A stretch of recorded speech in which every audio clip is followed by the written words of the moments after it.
తెలుగు సినీ పరిశ్రమలో కామెడీ ఎంటర్టైనర్స్కు సరికొత్త దిశను చూపించిన డైరెక్టర్స్లో అనిల్ రావిపూడి ఒకరు. అనిల్ రావిపూడి 8 సినిమాలు తీశారు. 8 సినిమాలు కూడా సూపర్ డూపర్ హిట్లే అయ్యాయి. ఇప్పుడు సంక్రాంతికి వస్తున్నా ఉన్నారు. చెప్పినట్టుగానే సంక్రాంతికి వచ్చి తిష్ట వేసేశారు.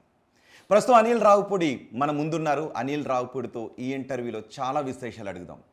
అనిల్ రావిపూడి గారు, హాయ్ బ్రదర్. నమస్తే అండి అని చెప్పే ముందు ఏంటండి ఇది? ఏం బాలేదు, అస్సలు ఏం బాలేదండి. అది ఏం బాలేదు. ఇలా చేస్తారని నేను అనుకోలేదండి. ఏం చేశారు? మరీ ఇలా చేశారేంటండి? ఏం చేశారు? సంక్రాంతికి వస్తున్నాం అన్నారు. అవును. సర్లే రండి వస్తున్నారు అనుకున్నాను. ఏదో ఇక్కడ కూర్చోబెట్టుకుందాం అనుకున్నా. ఇక్కడ కాలేసి ఇక్కడికి ఎక్కారు. 3 వారాలు అయింది. చుట్టాలందరూ వెళ్ళిపోతున్నారు, మీరు మాత్రం వెళ్ళలేదు. ఏంటండి ఇది? ఏం బాలేదు. ఇంటికి వచ్చిన చుట్టాలు వెళ్ళినా థియేటర్లోంచి సినిమా వెళ్ళట్లేదు. అంటే మీరు అన్నట్టు అది క్రెడిట్ గోస్ టు ఆడియన్సే. మేము తీసిన సినిమాని వాళ్ళు అంత బలంగా ప్రేమించి ఇంకా ఈ సినిమాను ఉంచండి, మేము మళ్ళీ వచ్చి చూస్తామని చెప్పడం వల్లే ఆ సినిమా ఇంకా థియేటర్లో ఉంది. ఇంకా ఇక్కడ ఉన్నాం ఎందుకంటే మీరే మమ్మల్ని అక్కడ పెట్టుకున్నారు. మీరు దించితేనే దిగుతాం మేము. ఇప్పట్లో దించేలా లేరు కాబట్టి సో ఆడియన్స్ వాళ్ళకే అడగాలి. మీరు మిగిలిన చుట్టాలు చాలా మంది కొంచెం బాధపడుతున్నారు. ఎవరు? చాలా మంది సంక్రాంతికి వస్తున్నాం అని చెప్పి అయ్యో అనుకుని డిసప్పాయింట్ అయిన చుట్టాలు ఉన్నారు. సో వాళ్ళందరూ కూడా ఇప్పుడు అంటే బాధపడుతున్నారు. మీన్స్ బాధ అంటే ఆనందం అని అనమాట. నా దాంట్లో మీరు ఎలా చేస్తారనుకోలేదు అన్నది కూడా ఆనందం అని చెప్తున్నారు. అంటే అందరూ కూడా హ్యాపీ ఫీల్ అవుతున్నారు. ఈవెన్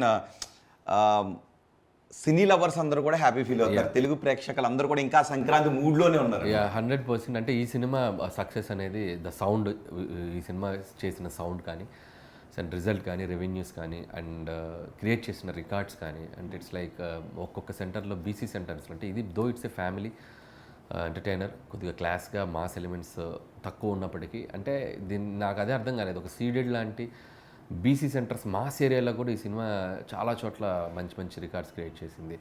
అండ్ ఏపీలో కానీ అండ్ వైజాగ్ ఉత్తరాంధ్రలో కానివ్వండి, ఒకటి వాట్ నాట్ అంటే ఎవ్రీ ఏరియా అటు ఏ లేదు, బి లేదు, సి లేదు, అంటే టాప్ టు బాటమ్ రఫ్ ఆడించేసింది ఫిల్మ్. సో అది ఏంటో అనేది నాకు ఒక్కోసారి ఏంటంటే సర్ప్రైజింగ్ అనిపించింది. ఏంటి ఎలాంటి సినిమా ఎలా తీసారో బాబు అని నాకు నేను అద్దం ముందు కూర్చొని ఏంట్రా ఇది ఏం చేసారో, ఈ మ్యాజిక్ ఏంటి, గోల్ ఏంటి. వెంకటేష్ గారు నేను కూడా చాలాసార్లు అనుకున్నాను. ఆయన కూడా ఏంటిది మనం సాటిస్ఫై హిట్ అనుకున్నాం కానీ వీళ్ళు ఏంటి ఎంత స్థాయి విజయాన్ని ఇచ్చారు అని అనుకుంటూ ఉన్నాం. అండ్ చెప్తున్నాను కదా, ఒక్కొక్కసారి ఏంటంటే ఈ కైండ్ ఆఫ్ ఫ్యామిలీ జోనర్లో వచ్చిన ఫిల్మ్ ఈ మధ్యకాలంలో రాకపోవటం. అంటే ఎలా ఉందంటే సినిమాకి కరువుతో ఉన్నావా అనిపించేలా ఉంది.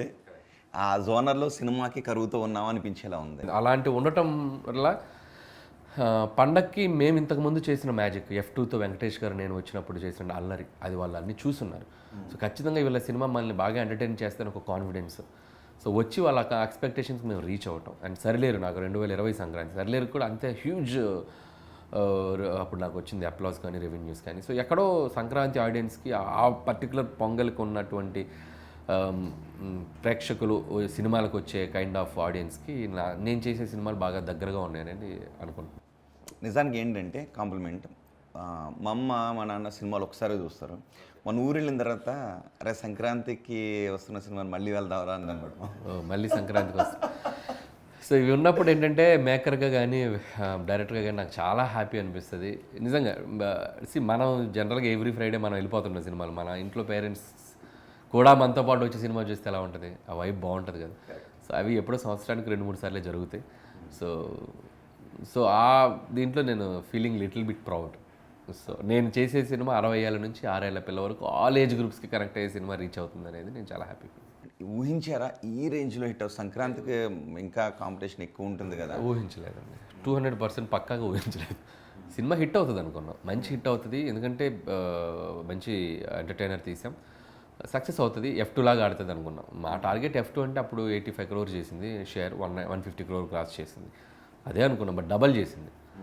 సో 150+ షేర్ చేసింది ఫిల్మ్. పైగా 3 వారాలు దాటిన తర్వాత కూడా ఈ రేంజ్లో సినిమా ఇంకా. అవును. సో అంటే చెప్తాను కదా, మేమందరం సర్ప్రైజ్ అయ్యాం. సర్ప్రైజ్ అయిన తర్వాత ఎంజాయ్ చేస్తున్నాం. ఎలా ఎంజాయ్ చేస్తున్నారు? అసలు రోజు వెంకీ గారు నేను రోజుకు 1/2 గంట మాట్లాడుకుంటాం. సో ఈవెంట్స్ టీమ్, మాతో పనిచేసిన టీం, రోజు రైటింగ్ టీం ఇక్కడే కూర్చొని అనలైజ్ చేసుకున్నాం. మనం ఇది అనుకున్నాం కదా ఇది పండింది, ఇది అనుకున్నాం కదా ఇది ఇంకా వర్కౌట్ అయింది. సో అనాలిసిస్ చేస్తున్నాం. అట్ ది సేమ్ టైం మాతో పనిచేసిన టీం ఆర్టిస్టులు అందరూ ఫోన్లో మాట్లాడుతుంటారు. సో ఈవెంట్స్లో కలిసినప్పుడు ఒకరి ఫేస్లో ఒకరు బ్రైట్గా బల్బుల్లాగా వెలిగిపోతున్నాయి. ఆ సక్సెస్ తాలూకు బ్రైట్నెస్ అంతా మా ఫేస్లోనే ఉంది. సి అంటే మామూలు విజయం వేరు, ఒక మిరకిల్ విక్టరీ వేరు. అంటే ఇది ఏంటంటే ఎవరు ఊహించినటువంటి ఒక విజయం. అంటే పెద్ద పెద్ద స్టార్స్కి వచ్చే రెవెన్యూస్, అంటే వెంకటేష్ గారు is a star, but comparatively ఏమైతే ఒక పాన్ ఇండియన్ కంటెంట్ ఫిలిమ్స్కి వస్తున్న రెవెన్యూస్కి దగ్గరలో వెళ్ళి షేర్లు కొట్టడం అనేది అది మాట్లాడుకోవాల్సిన విషయం అనమాట. సో అది మేమేంటంటే ఇది మనకేంట్రా బాబు ఇంత అద్భుతమైన విజయం వచ్చింది అని ఒక ఇది ఉంటుంది చూసారా. ఒక 60 మార్కులు వస్తే చాలా అనుకున్నోడికి 99 వస్తే ఎలా ఉంటుంది, 100 వస్తే ఎలా ఉంటుంది, 100కు 100 వస్తే ఎలా ఉంటుంది. కొంచెం జాగ్రత్తగా ఉండాలి మీతో. చాప కింద నీరులా ఫస్ట్ ప్లేస్కి వచ్చేస్తున్నా. అంటే ఎలా అండి, 8 సినిమాలు తీశారు, 8 సినిమాలు హిట్టే, అది ఎలా సాధ్యమైంది అనిల్ రావు? అంటే 8 సినిమాలకి ఒక్కొక్క సినిమా ఒక్కొక్క జర్నీ. అంటే నేనేంటంటే సక్సెస్కి మంత్రం అని ఉన్నది ఏదైనా తెలిస్తే అందరూ సక్సెస్ఫుల్ ఫిలిమ్సే తీస్తారు. I right? దానికి మంత్రం అంటే ఎవరికి తెలియదు. హార్డ్ వర్క్ చేస్తాం, బట్ ఎక్కడో ఒక చోట థియేటర్కి దగ్గరగా నేను సినిమాలు తీస్తున్నామని ఒక ఫీలింగ్ ఉంది. సో అందువల్ల నేను ఎస్కేప్ అవుతున్నా. ఒక సినిమా అబవ్ యావరేజ్గా ఉండొచ్చు, ఒక సినిమా బ్లాక్ బాస్టర్గా ఉండొచ్చు, బట్ ఫెయిల్యూర్ లేదు. సో ఆ ఫెయిల్యూర్ లేకుండా ఉండడానికి కారణం ఏంటంటే తీసిన 2.5 గంటల్లో ఎక్కడో చోట వాళ్ళు సాటిస్ఫై ఎలిమెంట్స్ 80% 70% మ్యాచ్ చేయగలుగుతున్నారు. కాబట్టి సక్సెస్ నా నుంచి దూరంగా వెళ్ళట్లేదని అనుకుంటున్నాను. సో తెలీదు అది అన్నాళ్ళు ఉంటుందో నాకు తెలియదు కానీ, బట్ హోప్స్ ఆ కష్టం అయితే అలాగే పడతాను. నేను ఎప్పుడు ఎలా ఉంటుందంటే సినిమా రిలీజ్ అయ్యాక వెళ్ళి థియేటర్లో కూర్చొని ఒక 10 షోలు చూసుకుంటా. రాసే సీను, చెప్పే డైలాగు, ఆడియన్స్ ఏ డైలాగ్ ఎలా రిసీవ్ చేసుకున్నారు, ఏ డైలాగ్ ఎక్కడ పడట్లేదు, అది క్రాస్ చెక్ చేసుకుంటుంటాను ఎవ్రీ ఫిల్మ్కి. సో ఆ అనాలిసిస్ నా మీద నేను సినిమా అయిన తర్వాత హ్యాపీనెస్తో పాటు ఆ సక్సెస్ని ఎంజాయ్ చేయడంతో పాటు నా మీద నేను ఒక రివ్యూ రాసుకుంటాను, అనాలిసిస్ చేసుకుంటాను. సో నెక్స్ట్ ఫిల్మ్ ఎలా చేయాలి, ఇంకా బెటర్ ఎలా అవ్వగలం. సో ఆడియో వైజ్ ఈ సినిమాకి నేను ఆడియో వైజ్ చాలా బెటర్ అయ్యాను నేను. సో మీకు ఈ సినిమాలో 3 పాటలు 3 ఎక్స్ట్రాడినరీ ఆడియో. సో అది నేను బీమ్స్తో నాకున్న కనెక్షన్, బీమ్స్కి నేను నా సినిమాలో ఉన్న సిచ్యువేషన్ అర్థమయ్యేలా చెప్పటం, సో ఎలాంటి పాట ఉంటే బాగుండనేది ఆయన డ్రైవ్ చేసిన విధానం, దానికి అద్భుతమైన ట్యూన్స్ ఇవ్వటం బీమ్స్. ఇవి బీమ్స్ కూడా నాకు ఒక పిల్లర్ లాగా నిలబడ్డాడు ఈ సినిమాకి. సో అలా నేను సినిమా టు సినిమాతో పాటు మ్యూజిక్ ఇంపార్టెన్స్ ఎంత ఉంది అనేది నేను నేర్చుకున్నాను. సో అది నేను సంక్రాంతికి వస్తున్నాక అది చాలా హెల్ప్ అయింది నాకు. ఇక నుంచి అది నేను మిస్ కాకూడదు. సో నెక్స్ట్ చేయబోయే సినిమా అలా నేను ప్రతి సినిమాకి ఏదో ఒక ఎడిషన్ పెట్టాలి, పెడితేనే అప్డేట్ అవుతూ ఉండాలి మనం, లేకపోతే కష్టం. So present screen play wise సినిమాని ప్రజెంట్ చేసే విధానం. సో ఇంతకుముందు F2 F3లో మీరు చూస్తే కొద్దిగా కామెడీ వైజ్ లౌడ్ ఉంటుంది, ఇందులో కంప్లీట్గా మీకు సటిల్ ఉంటుంది, సిచ్యువేషనల్ కామెడీ ఉంటుంది, క్లాస్గా ఉంటుంది. సో ఒక వైఫ్కి గర్ల్ ఫ్రెండ్ కథ చెప్పడం అనే ఐడియానే ఇట్ సెల్ఫ్ చాలా క్లాస్గా ఉండే థాట్, దాన్ని మాస్గా ప్రజెంట్ చేసాం. సో ఒక మాస్ కైండ్ ఆఫ్ వైఫ్, ఒక class kind of girl friend. So ఇలాంటి ఎలిమెంట్స్ దాన్ని పాట రూపంలో చెప్పటం, సాధ్యమైనంత మ్యూజికల్ జర్నీ చేసాం సినిమాలో, బీజిఎమ్స్ కూడా. సో ఎప్పుడైతే మ్యూజిక్తో ట్రావెల్ అవుతుందో సినిమా, ఆ సినిమాని అన్ని కైండ్ ఆఫ్ ప్రేక్షకులు రిసీవ్ చేసుకుంటారు. సో మ్యూజిక్ ఆ పవర్ ఉంది. సో అది ఒకటి నాలో నేను చేంజ్ చేసుకున్న ఒక మంచి అడిషన్ అని చెప్పొచ్చు. సంక్రాంతికి వస్తున్నాం, సో ఇక నుంచి అది నేను మిస్ కాకుండా వెళ్తాను. సో మ్యూజిక్తో పాటు సినిమా ఉంటే ఇంకా బాగా ఉంటుంది అనేది నేను. అనిల్ రావిపూడి గారు, ఈ ఇంటర్వ్యూలో నేను కొంచెం అన్ని సంక్రాంతికి వస్తున్న సినిమా గురించి కాకుండా మీకు సంబంధించిన వెనుకటి విషయాల గురించి కూడా నేను అడుగుతాను, ఇబ్బంది పడకుండా సమాధానం చెప్తారు. ఓకే, పెట్టండి. F2లో భార్యాభర్తల మధ్య ఉండే ఒక చిన్న తగాదాలని తీసుకొచ్చారు. ఇక్కడికి వచ్చేసరికి భార్యకి భర్తకి మధ్యలో ఒక గర్ల్ ఫ్రెండ్ని తీసుకొచ్చారు. ఏంటి మీ లైఫ్? స్వీయ అనుభవం ఉందని అంటారా? స్వీయ అనుభవం తాలూకు ఏమైనా ఉన్నాయంటారా? నాకు ఒక్కడికే ఉందంటారా? ప్రపంచంలో పురుష జాతికి లేదంటారా? ఏం మీకు లేదంటారా? మీకు పెళ్ళయిందా? అయింది. మీకు లేరా? ముందు మీ జీవితంలో మీరు ఎవరిని చూడలేదా? మీరు ఎవరిని ప్రేమించలేదా? మీ గురించి అడిగారు రోహిత్ గారు, మీరు చెప్పాలి, నాకు ఆన్సర్ చెప్పాలి. అంటే నేను ఇదే రిలేటబుల్ అంటున్నా. అంటే F2లో సో నా స్వీయ అనుభవాలు ఉన్నాయి. ఇంట్లో పొద్దున్న లెగిస్తే పెళ్ళంతో మనం పడే చిన్న చిన్న టీజింగ్ కష్టాలు, అవన్నీ నేను F2లో చూపించగలిగా. సో అది కొంతవరకు నాకు ఉన్నాయి. కొన్ని నేను అనలిటికల్ దీంట్లోకి వెళ్ళి నేను అందరి లైఫ్లో ఉంటే ఎలా ఉంటుంది అనేది నేను సినిమా పరంగా చెప్పాను. అండ్ ఈ సినిమాకి వస్తే నాకు పర్సనల్గా పెద్ద లవ్ స్టోరీస్ ఏం లేవు, బట్ ఎస్ నేను ఎక్కడో ఒక చోట ఒక అమ్మాయిని చూసి ఈ అమ్మాయితో లవ్లో పడితే బాగుండు అనే సందర్భాలు ఉండుంటాయి. సో అది లేకుండా పోలేదు, నాకే కాదు ఉండుంటాయి.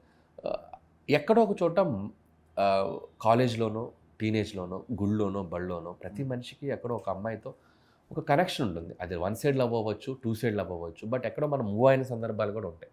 సో ఈ సినిమా కథా వస్తువు అనుకున్నప్పుడు అలాంటి ఒక లవ్ స్టోరీ భార్య ముందు ఓపెన్ చేయాల్సి వస్తే ఆ భార్య ఆ మాజీ పరిస్థితితో కలిసి ట్రావెల్ చేయాల్సి వస్తే అని ఒక భయంకరమైన ఒక క్రిమినల్ థాట్ అది.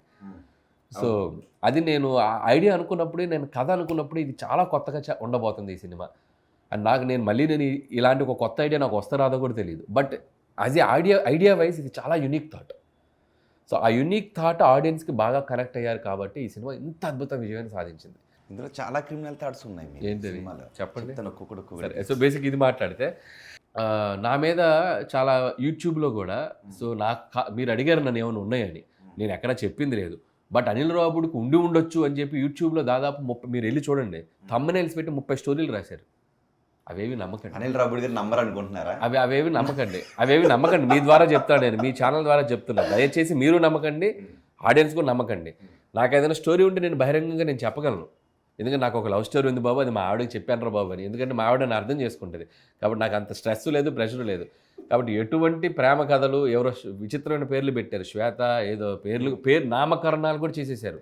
అండ్ దానికి ఒక అద్భుతమైన వాయిస్ ఓవర్ మీరు చూసారు లేదు. అనిల్ ఆ రోజు సాయంత్రం 6 గంటలకు ఇంటి నుంచి బయటకు వచ్చాక ఏం చేయాలో తెలియని పరిస్థితి ఇదే. నా బయోపిక్ రాసేసాడు, మరి నీకు దండవరా బాబు. సో నేను సైబర్కి కూడా చెప్పాను ఆల్రెడీ. సో ఎందుకంటే చాలా చేసా మరి అన్యాయంగా అడుగుతున్నారు, మా వైఫ్కి ఫోన్ చేస్తున్నారు, అనిల్కి ఎవరమ్మా ఎవరిలో నుంచి చేసి అడుగుతున్నారు, నన్ను అడుగుతున్నారు. మా ఇంట్లో మా సిస్టర్ మా మదర్ కూడా ఏంట్రా బాబు పెట్టారు మీకు. నేను సినిమా తీయటం ఒక ఎత్తు అయితే, ఈ సినిమా నాకేదో పర్సనల్ ఎక్స్పీరియన్స్ అని చెప్పి నా మీద అద్భుతమైన బయోపిక్లు రాస్తున్నారు. మీకు దండవరా బాబు, మీ క్రియేటివిటీ ఇంకో వాళ్ళ మీద చూపించి నన్ను వదిలేయండి. సో అని చెప్పి నేను ప్రతి చోట సాధ్యమైతే ఇంటర్వ్యూలో నేను మెన్షన్ చేస్తాను. ఎందుకంటే గబుక్కున ఆడియన్స్కి ఎలా ఉంటుందంటే 24 గంటలు యూట్యూబ్లో ఉంటారు. సో పాపం వాళ్ళు వచ్చింది నిజమైన నమ్మే అవకాశాలు ఎక్కువ ఉన్నాయి. సో నా మీద కాదు, చాలామంది మీద కూడా ఇలాంటి ఒక ఫేక్ స్టోరీస్ వెళ్తూ ఉన్నాయి. సో మీరు కూడా ఏదన్నా, నేను చెప్పేది ఏంటంటే మీ ఛానల్స్ ద్వారా కూడా ఎక్కడైనా కొద్దిగా అవేర్నెస్, సెలబ్రిటీస్గా మా మీద కాదు చాలామంది మీద కూడా ఒక ఫేక్ స్టోరీస్ నిజం వస్తే ఆ ఫేక్ స్టోరీస్ వచ్చినప్పుడు ఏంటంటే కొద్దిగా మేము మెంటల్గా డిస్టర్బ్ అయ్యే అవకాశాలు ఉంటాయి. సో వాళ్ళని మనం ఏం చేయలేము. వాళ్ళు ఏంటంటే వాళ్ళ దాని గురించి వీస్ పెరుగుతాయి అని చెప్పి రాసేస్తుంటారు. కానీ కొద్దిగా రాయండి, బట్ ఇది నిజం అన్నట్టు రాయకండి. మీరు కల్పితం చెప్తే కల్పితమనే రాయండి, చివరిలో వచ్చేది కల్పితం అని చెప్పి రాయండి. కాసేపు నవ్వుకుంటారు, చూసుకుంటారు, ఎంజాయ్ చేసి వెళ్తారు. బట్ ఇది నిజం అని చెప్పి నమ్మించడానికి ప్రయత్నం చేస్తున్నారు ఆడియన్స్కి. అది చాలా తప్పు. లేని కథని క్రియేట్ చేసి చెప్పడం అంటే అది మా యొక్క పేరుని డ్యామేజ్ చేసినట్టు. గబుక్కుని ఇప్పుడు అనిల్ అంటే ఒక ఇంప్రెషన్ ఉంది, మీ ఇంట్లో అమ్మగారు కానీ నాన్నగారు కానీ ఎవరైనా నన్ను ఒక ఇంప్రెషన్తో చూస్తారు. గబుక్కుని ఇలాంటిది వాళ్ళ దీంట్లోకి వెళ్తే ఇదేంటి ఇలా అనే ఒక ఫీలింగ్ మారిపోద్దు కదా, ఇంప్రెషనే మారిపోద్దు కదా. అది ఎంతవరకు చూస్తారనేది పక్కన పెడితే ల్యాక్స్ ఆఫ్ జనరల్గా సినీ ఫీల్డ్లో ఉన్న వాళ్ళు అలాంటి రూమర్స్ ట్రోలింగ్స్ వచ్చినప్పుడు లైట్లు అనుకుంటారు. మీరేంటే నేను ఎమోషనల్ అవ్వట్లా. గాసిప్ ఓకే, గాసిప్స్ నేను పట్టించుకో. నా మీద బోల్డ్ గాసిప్స్ రాశారు, నేను లైట్ తీసుకుంటా. ఇది నిజం అని చెప్పి రాస్తున్నారు అంటే ల్యాక్స్ ఆఫ్ పీపుల్ చూస్తున్నారు. ఫేస్బుక్లోనే నాకు తెలిసి 1-2-3 లక్షల మంది చూసేశారు. నేను వాళ్ళందరికీ డోర్ లాక్ చేసి, నాకు ఎలా తెలిసేది నిజం అనుకుంటున్నాను అబద్ధం అనుకుంటున్నాను. నా సినిమా చూసి ఇట్టో ఫట్టో నాకు తెలుస్తుంది. బట్ ఇది వాళ్ళ ఫోన్లో చూసి వాళ్ళు ఏమనుకుంటున్నారు నాకు ఎలా తెలుస్తుంది? వాళ్ళు నాకేం చెప్పలేరు కదా పర్సనల్గా. సో వాళ్ళకి నేను క్లారిటీ ఇద్దాం అనుకుంటున్నాను అంతే. ఎందుకంటే అది ఇవ్వాలి నేను, అది నా బాధ్యత. లేకపోతే నేను రియాక్ట్ కాలేదనుకోండి, అది నిజమనే ప్రమాదం కూడా ఉందిగా, అనుకునే ప్రమాదం కూడా ఉంది. కాబట్టి మీ మీడియం ద్వారా నేను అది ఒక క్లారిటీ ఇద్దామనుకుంటున్నాను. క్లియర్గా అదే యూట్యూబ్లో వచ్చేటువంటి ఏ ఫేక్ స్టోరీస్, పర్టికులర్గా సంక్రాంతికి వస్తున్నాం తర్వాత దాదాపు చాలా స్టోరీస్ నా మీద రాస్తూ వచ్చారు. నాకేదో ఒక లవ్ స్టోరీ ఉంది, నా భార్య ఏదో ఫీల్ అవుతుందని, నేనేదో దానికి స్ట్రగుల్ అవుతుందని చెప్పి. సినిమాలో పెట్టింది వేరు, నిజ జీవితం వేరు. నేను మిమ్మల్ని ఎంటర్టైన్ చేయడానికి కొన్ని కల్పించి రాస్తాం. ఇలాంటి ఒక సిచ్యువేషన్ ఉంటే బాగుండు కదా అనేది మీ ఎంటర్టైన్మెంట్ కోసం, అది నా జీవిత కథ కాదు. సో దయచేసి ప్రేక్షకులు మీరు నన్ను ఎప్పుడూ అర్థం చేసుకుంటారు. సో మీరు నమ్మరని అనుకుంటున్నాను, నా గురించి మీకు తెలుసు కాబట్టి. ఒకవేళ నమ్మితే ఆ 1%-2% ప్రేక్షకులకు కూడా ఇది నమ్మకండి. అనిల్ గారు మొత్తం గాలి తీస్తారండి. నేను మిమ్మల్ని ఎక్కడో ఇరికించాలని అనుకున్నాను, ఇరుక్కోలేదు. లేదు కాబట్టి అంటే రోహిత్ గారు ఉంటే నేను ఓపెన్గా చెప్తా, మా వైఫ్ ఏం అనుకోదు, నేను ఓపెన్గా చెప్తా. ఉంటే నాకు అంత లవ్ స్టోరీ లేదు నా లైఫ్. సార్ అనిల్ గారు, నేను ఇప్పటికే ఇరికించాలని అనుకుంటున్నాను.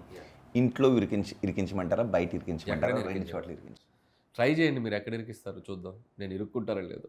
ఓకే అనిల్ గారు, మీరు ఎల్కేజీ దగ్గర నుంచి మీరు ఏం చదువుకున్నారు?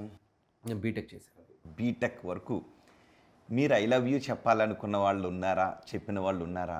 మీకు ఐ లవ్ యూ చెప్పిన వాళ్ళు ఎంతమంది ఉండి ఉంటారు? ఇది ఇంట్లో ఇరికించడం. నేను చెప్పాలనుకున్న వాళ్ళు ఎక్కువ. నాకు చెప్పాలనుకున్నది నాకు జరిగితే నాకు అద్భుతమైన స్టోరీ ఫామ్ అయ్యేది.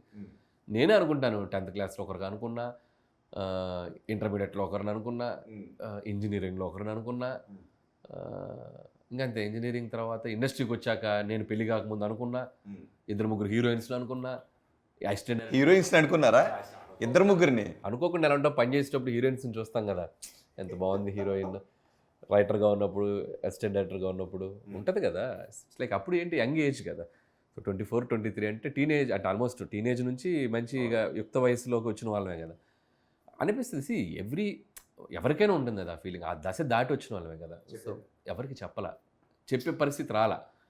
వస్తే ఒక బ్యూటిఫుల్ లవ్ స్టోరీ, ఒక చాప్టర్ ఉండేది నా లైఫ్లో, అంటే దాని లోపల ఫీల్ అవటం తప్ప ఎక్స్ప్రెస్ చేసే ధైర్యం లేదు. అప్పుడు నేను ఏంటంటే బాగా ఇప్పుడున్నంత ఓపెన్ మైండ్ సెట్ అప్పుడు లేదు నాకు. ఇప్పుడు అట్లీస్ట్ నేను ఏంటంటే బాగా ఓపెన్గా మాట్లాడగలుగుతున్నాను.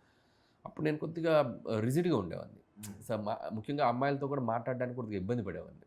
సో ఇప్పుడు ప్రొఫెషన్ పరంగా ఇప్పుడు మాట్లాడాలి కాబట్టి, కమ్యూనికేట్ చేయాలి కాబట్టి ఇప్పుడు కొద్దిగా ఓపెనే మాట్లాడుతున్నాను. ముందు అలా ఉండేవాడు కాదు. మేబీ అంటే మనసులో ఉండి బయటికి భయమా, ఎందుకు లేరు అప్పుడు? ఎందుకు అదే మనసులో ఉండేవి అన్ని, సంగీతం అంతా ఇళయరాజా గారి బీట్స్ అక్కడ వస్తుండేవి. ఎవరైనా చూస్తున్న ఇళయరాజా గారి మ్యూజిక్ మనసులో వేసుకోవటం, ఊహించేసుకోవటం. బైక్ మీద వెళ్తూ ఆయన పాట ఉంది, చిరంజీవి గారి పాట, సూర్యక సకమిక అంతే, అయిపోయింది, డన్. మీకు ఎంతమంది చెప్పుంటారు కాలేజీలో? లేదు నాకెవరు. సో నేను కాలేజీకి వెళ్ళినప్పుడు కూడా మ్యాక్సిమం సినిమా హాల్లోనే ఎక్కువ ఉండేవాడిని. సో కాలేజ్కి ఎక్కువ తక్కువ కదా, ఎప్పుడో అటెండెన్స్ కోసం తప్ప మ్యాక్సిమం థియేటర్లోనే ఎక్కువ ఉండేవాడిని. నేను అందుకే ఎక్కువగా మింగిల్ కాలేదు. సో కాలేజీలో నాకు బాగా తెలిసిన ఫ్రెండ్ నా వైఫే, భార్గవి. మేము ఇద్దరం క్లాస్మేట్స్. సో నా వైఫ్ నేను, తనతోనే ఎక్కువ మాట్లాడుతుండేవాళ్ళం. 2-3 ఫ్రెండ్సే ఉండేవాళ్ళు నాకు. కాలేజ్ అయ్యాక కూడా ఆ అమ్మాయి నా ఇద్దరమే టచ్లో ఉండేవాళ్ళం. మేమిద్దరం ఎక్కువ టచ్లో ఉండేవాళ్ళం. తను ఎక్కడ జాబ్ చేసినా కూడా on and off yearly 4-5 times 6 times అలాగే మాట్లాడుకునేవాళ్ళం. Love marriage? Love marriage. అంటే లవ్ అంటే ఇద్దరికి కాలేజ్ అయిపోయిన తర్వాత ఒక కంటిన్యూస్గా మాట్లాడుకుంటాం, కానీ ప్రాపర్ లవ్ ఫేజ్లో లేము మళ్ళీ. బట్ పెళ్ళికి ముందు మాత్రం ఒక 1 month 3 months ముందు అనుకున్నాం. సో వై కాంట్ వి, ఇద్దరు తెలుసు, ఒకరికొకరిని తెలుసు. తను నాతో చదువుకున్న అమ్మాయి, నేను తనతో చదువుకున్న అమ్మాయి. ఎక్కడో ఈక్వల్గా బాగా తెలుసు అనే ఫీలింగ్, లవ్ కంటే కూడా ఇద్దరికి ఒకరికొకరు తెలుసు అనే ఫీలింగ్ డామినేట్ చేసింది. సో అది లవ్ అని పూర్తిగా చెప్పలేను, ఫ్రెండ్షిప్పే. బాగా మంచి ఫ్రెండ్షిప్ ఉంది మా ఇద్దరం. లవ్ కంటే కూడా ఫ్రెండ్స్గా ఎక్కువ ఉంటే బాగుంటాం. మొగుడు పిల్ల ఉంటే ఎక్కువ కొట్టుకుంటూ తిట్టుకుంటూ ఉంటాం. ఓకే. సో ఫ్రెండ్ జోన్లో ఉన్నప్పుడు బాగుంటాం. సో ఎందుకంటే మా మధ్య ఉన్న రిలేషన్ ఫ్రెండ్షిప్ ఎక్కువ డామినేట్ చేసింది కాబట్టి. సో అది ఎక్కువ ఇదైంది. సో ఎప్పుడైతే ఇద్దరం అనుకున్నామో వైకాంట్ మన ఇద్దరం పెళ్లి అనుకున్న 3-4 monthsలో పెళ్ళి అయిపోయింది. నాకు ఇప్పుడు అర్థమైంది. సో లవ్ చేసి ఇద్దరం బయటికి వెళ్ళి తిరగటం, ఇద్దరం కలిసి ఒక కాఫీ షాప్కి వెళ్ళి కూర్చొని మాట్లాడుకోవటం, అలాంటి టిపికల్ లవ్ స్టోరీ లేదు ఇద్దరికి. అనుకున్నాం, పెళ్లి చేసేసుకున్నాం. అంటే మీరు చాలా మందిని అనుకున్నప్పటికీ భార్గవి గారిని ఎందుకు చేసుకున్నారు? అదంటే నేనంటే ఆ టైంకి, సో తనకి కానీ నాకు కానీ ఇప్పుడు ఎక్కడో చోట, ఇప్పుడు నేను పెళ్ళి ఎక్కడో ఫ్రెండ్షిప్ ఉందంటాను, అదే కదా. సో పెళ్లి చేసుకోవాలి అని అనుకున్నప్పుడు, ఇప్పుడు మనం అమ్మాయిని అనుకున్నాను నేను, తను అదే అనుకుంది. సో అది మ్యాచ్ అయిపోయింది అంటున్నాను. సో డైరెక్ట్గా పెళ్ళి అనుకున్నాం మేము, ప్రేమ అంటే అప్పుడే సినిమాల గురించి చెప్పేవారా? తనకు తెలుసు, ఎంకరేజ్ చేస్తారు తను ఫస్ట్ నుంచి కూడా, కాలేజ్ డేస్ నుంచి కూడా నేను సినిమాలు బాగా చూస్తానని తెలుసు. ఆ ఇది ఉంది. సో మాకంటే కూడా మా మదర్ బాగా మా గురించి అనుకున్నారు. సో మా మదర్, నేను కాలేజ్ డేస్లో భార్గవి నాకు ఒక గిఫ్ట్ ఇచ్చింది. సో ఫేర్వెల్ అప్పుడు ఒక పెన్ను, ఏదో పెన్ స్టాండో ఒకటేదో ఇచ్చింది. సో మా మదర్ ఏం చేశారంటే, తను పేరు చూసి, అరే అమ్మాయి ఏదో బాగుందిరా, నీ ఫ్రెండా, మనకేదో డెస్టినీ అనుకుంటాం కదా. సో మనకంటే మనల్ని ప్రేమించో లేకపోతే ఏదైనా అనుకుంటే జరిగిపోద్ది. మరి మా అమ్మ ఏ ముహూర్తాన్ని అనుకుందో, ఇంట్లో అది ఇచ్చి, అరే ఈ పిల్ల మీ ఫ్రెండా అని అనుకుందో. ఆ తర్వాత ఎప్పుడో అనింది కూడా, ప్రేమిస్తున్నాను ఏంట్రా, ఇద్దరి మధ్య స్టోరీ ఉంది ఏంట్రా అనింది, అడిగింది అమ్మ. అప్పటికి మా మధ్య ఏమీ లేదు. సో ఎక్కడో మా మదర్ కూడా ఆ నేచర్లోకి ఆ థాట్ని పంపిందో ఏంటో తెలియదు. సో మా ఇద్దరికంటే క్రెడిట్ నేను మా అమ్మకి ఇస్తాను, ఎందుకంటే మా అమ్మకు ఆ బలం ఉంది. సో మా అమ్మ బాగా ఎక్కువ పూజలు చేస్తుంది. అండ్ తను విల్ పవర్ ఎక్కువ మా మదర్కి.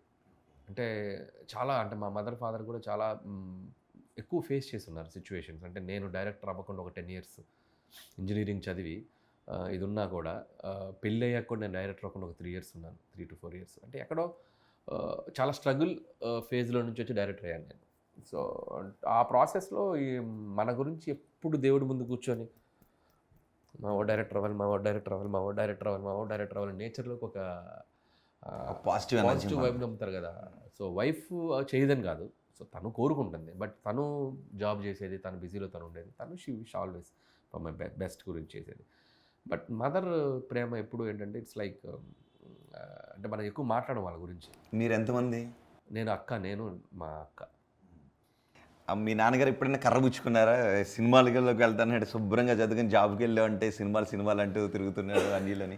అంటే అది ఉండేది, అంటే ఇంజనీరింగ్ వరకు చదివాను కాబట్టి అది ఎప్పుడు రాలే. అంటే చదువు ఆపేసి వెళ్తే అది ఉండేదేమో కానీ, సో బీటెక్ అయ్యాక నేను, మా సిస్టరు, మా మదర్ ముగ్గురం కూర్చొని, సో మా సిస్టర్, మా మదర్, మా ఫాదర్ని కన్విన్స్ చేశారు, వచ్చేసి ఒక 3 years టార్గెట్ పెట్టుకోరా అని చెప్పి.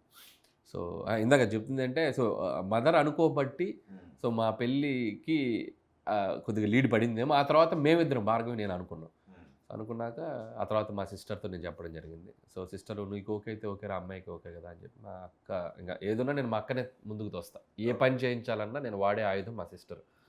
అమ్మ నాన్న దగ్గరికి తను వెళ్ళి మాట్లాడేస్తుంది. మాట్లాడేసాక పెళ్ళి గిల్లి అంతా సెట్ అయిపోయి హ్యాపీ. సో మీ అమ్మగారు చేసిన పూజలన్నీ మీకు బాగా ఫలించి బాగా అంటే ఆవిడ ఎప్పుడు ఏంటంటే అందరూ హ్యాపీగా ఉండాలనుకున్నాను. నేను నా పిల్లలతో బాగుండాలి, అట్లా మదర్స్ అందరూ అలాగే అనుకుంటారు కదా. వాళ్ళకి వేరే ప్రపంచం ఉండదు, ఆల్వేస్ వాళ్ళకి ఒకటే పని, పిల్లలు వాళ్ళు బాగుండాలి, వాళ్ళు హ్యాపీగా ఉండాలి అనే దాంట్లోనే ఎక్కువ ఉంటారు. సో ఆవిడ ఎక్కువ పూజలు బాగా చేస్తుంది మా మదర్. మేబీ నా సక్సెస్లో అందరికీ ఎంత పాత్ర ఇస్తానో తెలియదు కానీ, అండ్ వాళ్ళు చాలా పెట్టే టైం కానీ ఎఫర్ట్స్ కానీ 24 గంటలు ఎవరు ఆలోచిస్తారు? ఎవరైనా గంట ఆలోచిస్తారు, ఒక అరగంట ఆలోచిస్తారు, 24/7 ఆలోచిస్తారు. అది తల్లి మాత్రం ఆలోచించగలరు. మీకు గిఫ్ట్లు ఇచ్చారని చెప్పారు కదా, భార్గవి గారు చూడండి ఒకసారి ఇరికించే క్వశ్చన్ అడుగుతున్నాను. మీరు ఎవరికైనా గిఫ్ట్లు ఇచ్చారా? నేను ఎవరికి ఇచ్చాను? గుర్తు లేనట్టు నటిస్తున్నారా? లేదు, అసలు గుర్తు రావట్లా. ఇస్తే పెళ్ళాం బిడ్డలకే ఇస్తాంగా. పెళ్ళయ్యాక ఇచ్చాను. పెళ్ళికి ముందు గిఫ్ట్ లాగా ఎక్కడ వెళ్ళలేదు బ్రదర్. ఉంటే స్టోరీ చెప్పేద్దును కదా, అలానా టైంలో లవ్ స్టోరీ. మళ్ళీ యూట్యూబ్లో అనిల్ ఇచ్చిన మొదటి గిఫ్ట్ ఇది, రెండో గిఫ్ట్ ఇది. ఇప్పుడు ఆ రాసిన స్టోరీకి ఇది యాడ్ చేస్తారు, యాడప్ చేసేసి చేసేస్తారు. లేదు బ్రదర్, ఎక్కడ లేదు. ఇంట్లో మంట పెడదాం అనుకున్నాను, కుదరలేదు. బయట పెట్టాలనుకుంటున్నాను. కష్టమే. బయట కష్టమా? చెప్పండి. సరే, మీకు 10 మార్కులు ఇచ్చాను. మహేష్ బాబు, బాలయ్య, వెంకటేష్, ఎవరెవరికి ఎన్నెన్ని మార్కులు? సో అంటే ఒక్కొక్కరికి నేను మీరు ఇక్కడ నన్ను ఎంత డిప్లొమసీ అన్నా, మీరేంటి అనిల్ గారు ఇలా మాట్లాడుతున్నారు అన్నా, మీరు నన్ను తిట్టుకున్నా, నా ఆన్సర్ ఒకటే. ఎందుకంటే ప్రతి వ్యక్తికి ఒక వ్యక్తిత్వం ఉంటుంది, ప్రతి వ్యక్తి ఒక దాంట్లో టాప్ ఉంటాడు. మీరు ఒప్పుకోలేదు. మీకు న్యూస్ ప్రజెంటేషన్ మీ స్ట్రెంగ్త్, మీలా నేను మాట్లాడలేను, మీరు నా అలా రాయలేరు నా రైటింగ్ చెప్తున్నా. ఎందుకంటే మీకు నేను 10 మార్కులు ఇస్తే దేంట్లో వేయాలి? మీ న్యూస్ ప్రజెంటేషన్లో వేయాలి. మీరు నాకు 10 మార్కులు ఇస్తే దేంట్లో వేయాలి? నా రైటింగ్ స్కిల్స్కి వేయాలి. అలాగే ఏ వ్యక్తిని కూడా నేను విడివిడిగా చూసి ఇక్కడ 10 ఇక్కడ 9 నేను వేయలేను. ఎందుకంటే ఈ వ్యక్తికి ఒక స్ట్రెంగ్త్ ఉంది, ఆ వ్యక్తికి నేను అక్కడ 10 వేయాలి.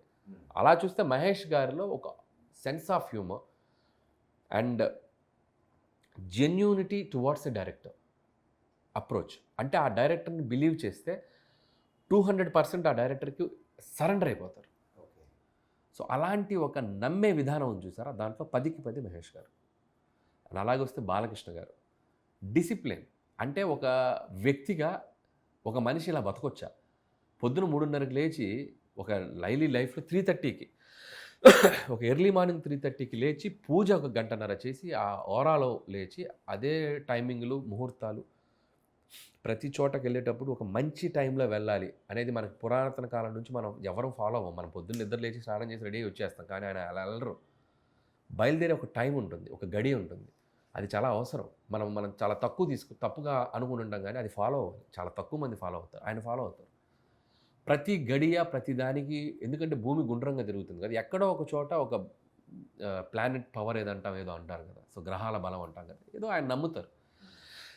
సో ఆ డిసిప్లిన్, చెప్పిన టైంకి ఆన్ టైం డైలీ లైఫ్ని డిజైన్ చేసుకుని బతకడం. మనం అలా 90% నేనైతే ఉన్నాను. 3 అంటే 3ంటికి ఆ పని జరిగిపోద్ది ఆయనకి. నేను ఇప్పుడు మన ఇంటర్వ్యూ ఎన్నింటికి అనుకున్నాను? 9:30, 10 అనుకున్నాను. నేను లోపల ఎన్ని తిట్టుకున్నారు నాకు తెలియదు. అంటే నాకు ఉండే కారణాలు నేను మీకు చెప్పొచ్చు, బట్ ఆయన టైం అంటే టైం. సో అలాంటి ఒక డిసిప్లిన్కి ఆయనకి 10కి 100 మార్క్స్ ఇచ్చినా తప్పలేదు. అండ్ వెంకటేష్ గారిని కట్టేసుకున్నారంటే మీరు? అదే వెంకటేష్ గారికి వచ్చేసరికి ఒక లైఫ్ తాలూకు ఉన్న ప్రాక్టికాలిటీలో ఉండటం. సో దాంట్లో టాప్ ఆయన వెంకీ గారు. ప్రాక్టికాలిటీ అంటే నేను ఎందుకంటున్నానంటే ఆయన మీద ఆయన కూడా సెటైర్ వేసుకునేంత. సో అంత ప్రాక్టికల్. ఆయన ఏజ్ని యాక్సెప్ట్ చేసేంత. సో ఆయన మీద ఆయన వయసు మీద జోకులు వేసుకునేంత, ఆయన మీద ఆయన డ్యాన్స్ మీద ఏదైనా జోక్ వేసి తీసుకునేంత. సో క్యారెక్టర్ కోసం ఆ సినిమా క్యారెక్టర్ ఇది చెప్పాలి అనుకుంటే ఆ క్యారెక్టర్ ఏమడిగినా చేసేంత ప్రాక్టికల్గా ఉంటారు. సో అందుకే ఆయన సక్సెస్ ఫిలిమ్స్ 80 to 90% ఉంది ఆయన success ratio. Maximum film success అయింది. ఎందుకంటే ఆ పాత్రలో బ్లెండ్ అయిపోతారు. ఆ పాత్రే కనపడి తప్పితే వెంకటేష్ అనే ఒక స్టార్ కనపడ్డు. పవిత్ర బంధంలో సౌందర్య గారి కాలు పట్టుకోవాలన్నా, బొబ్బిల్ రాజాలో ఒక మాస్ హీరోలా ఉండాలన్నా, చంటీలో ఒక అమాయకుడిలా ఒదిగిపోవాలన్నా, రాజాలో ఒక ఇన్నోసెంట్ పెర్ఫార్మెన్స్ స్టేజ్ ఎక్కాలన్నా, ఘర్షణలో ఫైరింగ్ ఒక కమర్షియల్ స్టార్లా కనపడాలన్నా, F2లో ఒక భార్య బాధితుల్లా కనపడాలన్నా, సంక్రాంతికి వస్తున్నాలో ఒక ఇన్నోసెంట్ భాగ్యం క్యారెక్టర్ భర్తగా, ఒక ఎక్స్ కాప్గా రెండింటిని షేడ్స్ చూపించాలన్నా. సో నేను చెప్పిన ఎగ్జాంపుల్స్లో మీకు కనిపించాలి వెంకీ గారిలో ఉన్న practical nature towards the characters. దాంట్లో ఆయన టాప్ 10. సో ఇలా నేను అంటే ఏంటంటే ప్రతి హీరోకి ఒక నేచర్ ఆఫ్ ఇది ఉంటుంది. సో దానికి మనం వాళ్ళకి టాప్ ఇవ్వాల్సిందే. మీ లైఫ్లో ఇప్పటివరకు ఎక్కువ ఎమోషనల్ ఫీల్ అయిన సందర్భం ఏంటి? ఎక్కువ ఎమోషనల్ అంటే పటాస్ అండి. పటాస్ సినిమా కావచ్చు, బయట కావచ్చు, ఏదైనా సినిమాలే నాకు. కలిసి వేసిన కదిలించి వేసిన సినిమానే ఎందుకంటే పటాస్ అనే సినిమా ఈరోజు అది ఉంటేనే నేను ఇక్కడ ఉన్నా. అప్పుడున్న సర్కమ్స్టెన్సెస్లో కళ్యాణ్ రామ్ గారు లాంటి హీరో నాతో బయట ప్రొడ్యూస్ చేయడానికి ఎవరు ముందుకు రాలేదు. కళ్యాణ్ రామ్ గారు ముందు సినిమా బాగా ఆడకపోవటం వల్ల మా ఇద్దరికి నేను అప్కమింగ్, నేను ఫస్ట్ సినిమా, కొత్తోడి మీద ఎవరు ముందుకు రాలేదు. చాలా ప్రొడక్షన్ హౌసెస్ తిరిగాం. నేను కళ్యాణ్ గారు నన్ను పంపించడం, నేను వాళ్ళకి కథ చెప్పడం, అది మెటీరియలైజ్ అవ్వకపోవటం. సో అలా చాలా స్ట్రగుల్ ఫేస్ చేసిన సందర్భం పటాస్ టైంలో. ఎందుకంటే 10 years జర్నీ నాది. సో ఆల్మోస్ట్ 2005లో వచ్చాను నేను ఇండస్ట్రీకి. నాతో పాటు వచ్చిన చాలామంది డైరెక్టర్లు అయిపోయి హిట్లు కొట్టేస్తున్న సందర్భం. 80% డైరెక్టర్ అవ్వాలని ఒక కసితో. అలాంటి టైంలో కళ్యాణ్ రామ్ గారు నన్ను బిలీవ్ చేసి, సో ఆల్మోస్ట్ నా మీద ఒక 5 నుంచి 6 కోట్లు పెట్టారు. ఆయన సొంత డబ్బు. హరిగారు కొసరాజు హరికృష్ణ అంటారు, ఆయన బావమరిది ఇద్దరు. సో ఇద్దరికి గ్రాటిట్యూడ్తో ఉండాలి నేను. సో అప్పుడు కనుక వాళ్ళు ఆ సినిమా తీయకపోయి ఉంటే నా కెరియర్ లేదు. So that is the most emotional. Already మీలా టాలెంట్ ఉంది కాబట్టి అది ఎక్కడో ఒక చోట బ్లాస్ట్ అవుతుంది. అందుకే మీరు 8 సినిమాలు తీసినప్పటికీ కూడా తెలుగు ప్రేక్షకులు గుర్తుపెట్టుకునే సినిమాలు, తెలుగు పరిశ్రమ గుర్తుపెట్టుకునే సినిమాలు తీశారు కాబట్టి ఖచ్చితంగా మీకు అవకాశం వచ్చింది. లేదు అది మీ గ్రేట్నెస్ నా గ్రేట్నెస్ కానే కాదు. ఎందుకంటే ఆ గ్రేట్నెస్ కళ్యాణ్ రామ్దే. ఎందుకంటే నేను ఇండస్ట్రీ అంతా తిరిగి అక్కడికి వెళ్ళా, ఎవరు ఇవ్వలేదుగా నాకు. సో క్రెడిట్ కళ్యాణ్ రామ్ గారికి ఇవ్వాలి. నేను ఇండస్ట్రీలో 3 ఏళ్ళు తిరిగాను. 3 ఏళ్ళు తిరిగాను. 2012 ఎండ్ నుంచి నేను 2014 మధ్య వరకు 2.5 ఏళ్ళు నేను ఇండస్ట్రీలో అన్ని కాంపౌండ్లు తిరిగాను. చాలామంది హీరోలు కొంతమంది విన్నారో వినలేదో, సరే అప్పుడున్న పరిస్థితుల సిచ్యువేషన్ బట్టి. అందుకే నేను క్రెడిట్ కళ్యాణ్ రామ్ గారికే ఇవ్వాలి. సో నా టాలెంటు, నా కథ, నా సినిమా అనేది రిజల్ట్. ఆయన ఇచ్చిన అవకాశాన్ని నేను ఉపయోగించుకున్నాను కాబట్టి అది నా క్రెడిట్. అవకాశం ఇచ్చిన క్రెడిట్ కళ్యాణ్ రామ్ గారిదే. సో నా సక్సెస్కి అడ్రస్ ఎవరని చెప్తే నేను కళ్యాణ్ రామ్ గారి పేరే చెప్పాలి. సో ఆయన అవకాశం ఇచ్చాడు కాబట్టి అనిల్ రావిపూడి అయ్యా నేను. సో అక్కడి నుంచి నేను వెనక్కి తిరిగి చూసుకోలేదుగా. అక్కడి నుంచి సినిమా టు సినిమా, అక్కడి నుంచి నా కష్టం. నేను ఆ సక్సెస్ని నిలుపుకుంటూ వస్తున్నాను చూసారా. అంటే సినిమాకి ముందు మీరు తిరిగినప్పటిది కష్టం, ఇప్పుడు పడుతున్నది కష్టమే. ఆ కష్టానికి ఈ కష్టానికి కంపేర్ చేయమంటే ఎలా అంటే అప్పుడు ఫ్రస్ట్రేషన్ ఉంటుంది, ఇప్పుడు కష్టంలో ఆనందం. అంతే కదా. సక్సెస్ ముందు ఉండేటప్పుడు కష్టం పెద్ద ఉండదు. ఎందుకంటే నీకు ఈజీగా సినిమా అరేంజ్ అయిపోద్ది, ప్రొడ్యూసర్ అరేంజ్ అయిపోతారు. సో ప్రాజెక్ట్ ఎత్తుక్కునే పని లేదు. ముందు మనకు సక్సెస్ఫుల్ ఫిల్మ్ ఉంది కాబట్టి ఈజీగా ప్రాజెక్ట్ షేప్ అవుతుంది. సో ఫస్ట్ సినిమాకి అలా కాదుగా, మనమే దాన్ని దగ్గరుండి మౌల్డ్ చేసుకోవాలి. సో కాబట్టి ముందుదే ఎక్కువ కష్టం. సో ఇది పెద్ద కష్టం కాదు. ఎందుకంటే ఇక్కడ కష్టం ఏంటంటే ఆ సక్సెస్ని నిలబెట్టుకోవడం కష్టం, అది నేను పడాలి. సో అది వేరే టైప్లే. సో కాబట్టి ముందుదే ఎక్కువ స్ట్రగుల్ అని చెప్పొచ్చు. ఇప్పుడు మీరు కామెడీ జోనర్లోనే సినిమా, అఫ్కోర్స్ కామెడీ జోనర్ అనే కాదు, కామెడీ జోనర్లోనే సినిమా తీస్తుంది అనుకున్నారు, కానీ భగవంత్ కేసరి లాంటి సీరియస్ మూవీస్ కూడా తీశారు, పవర్ఫుల్ మూవీస్ కూడా తీశారు. మీ డ్రీమ్ సినిమా ఏంటి? ఎలాంటి సినిమాలు తీయాలని? నాకు మాయాబజార్ లాంటి సినిమా తీయాలండి. ఒక పౌరాణిక ఫిలిం తీయాలనుంది, మైథలాజికల్. మహాభారతమా రామాయణమా నాకు తెలియదు, కానీ ఆ స్పేస్లోకి వెళ్ళాలని ఉంది. సో ఖచ్చితంగా చేస్తా. అది ఆల్మోస్ట్ ఇప్పుడే కాదు, ఒక 5-6 years తర్వాత అనుకో. మాయాబజార్ లాంటి సినిమా తీస్తే ఎవరితో తీస్తారు? మాయాబజార్ లాంటి సినిమా అంటే అది అనుకోవాలి, ఇంకా నేను దిగాలి కదా క్యారెక్టర్స్. గడవత్ గజుడు అయితే రానా, చెప్పేయచ్చు. కృష్ణుడు అంటే ఎవరిని పెట్టవచ్చు, మీరే చెప్పండి, సజెషన్స్ ఇవ్వండి. సో ఉన్నారు కదా యంగ్స్టర్స్ అందరితో వెళ్తుంటే, మనం పాన్ ఇండియా హీరోలతో చేస్తాను, ఇక్కడ హీరోలతో చేస్తాను నాకు తెలియదు, కానీ అభిమన్యుడిగా నానిని పెట్టేయచ్చు. నాని బాగుంటాడు. సో కృష్ణుడిగా అనేది చూడాలి. అనిల్ రావిపూడి దేంట్లో పెట్టచ్చు? నేను డైరెక్టర్. కాదు, నన్ను హీరో నేను అసలే అవి తప్పించుకొని తిరుగుతుంటే మీరు నన్ను డైరెక్ట్గా వెళ్ళి మాయాబజార్లో చేయమంటున్నారు. అసలు నేను అంత దుస్సాహసం నేను చేయను. సో దానికి యాప్ట్ ఆర్టిస్టులు, యాప్ట్ కాస్టింగ్ ఉంటే ఓకే, కానీ మీలో మంచి నటుడు ఉన్నాడండి. నేను నా కట్అవుట్ నటుడు ఉన్నాడు. ఐ ఓంట్ బి లైక్ నా కట్అవుట్ బాయ్ నెక్స్ట్ డోర్ లాగా ఓకే, అంతేగాని నేను హీరో మెటీరియల్ కాదు, అది నాకు తెలుసు. అందుకే నేను ఎవరు చెప్పినా కూడా మొక్కం మీద ఖండించేస్తాను. నేను హీరో కాదు, నేను మంచి డైరెక్టర్గానే ఉంటా. మరి కొన్ని వార్తలు వస్తున్నాయి, మీరు హీరోగా సినిమా అవి అన్నీ ఫేక్ అండి, ఏది నమ్మకండి అస్సలు 100%. నేను హీరో మెటీరియల్ కాదండి. నేను బాయ్ నెక్స్ట్ డోర్ లాగా ఒక middle class kind of person. నా లుక్స్ అలా ఉంటాయి. నేను చేస్తే యాక్టర్ అవుతాను. ఎప్పుడు అవుతాను?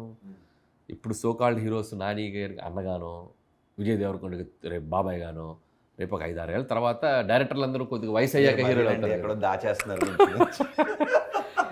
అంటే చెప్తున్నాను, వాళ్ళతో నేను అనేది ఒక యాక్టింగ్కి స్కోప్ ఉన్న పాత్రలు చేయడానికి ఇష్టపడతాను తప్ప, సినిమా బాధ్యత అంతా నా మీద వేసుకొని నేనే ఒక ఫ్రంట్ ఫేస్గా ఉండేలా నేను చేయను. కంటెంట్ డ్రైవర్ ఏదన్నా ఉంటే ఆలోచిస్తాను.